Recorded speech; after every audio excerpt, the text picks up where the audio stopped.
Hello everyone and welcome to my YouTube channel. Today we are going to discuss how to fix why you are still getting the notification even you have recently turned on the do not disturb mode in your iPhone. For example, you have turned on the do not disturb mode and you are still getting the notification. Then how you can fix that? So basically, recently iPhone has much do not disturb into focus, and after that you have to make sure that you have do not change the settings for do not disturb in the setting. For this, what you have to do, you have to click on three dots here, and after that you have to go to settings of the do not disturb. And here you can see that there are options available that you can simply allow any of the apps in do not disturb mode so that you can get the notification from that application.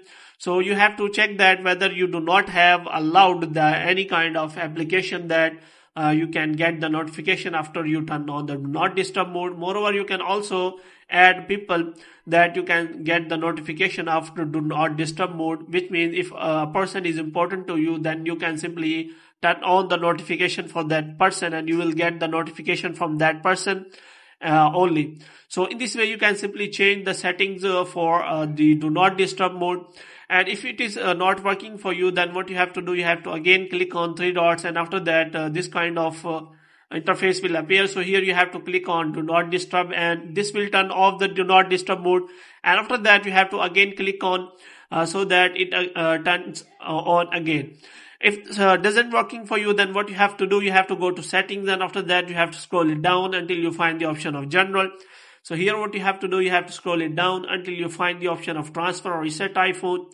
So here you have to click on that, and here what you have to do, you have to click on reset, and you have to reset all of your settings.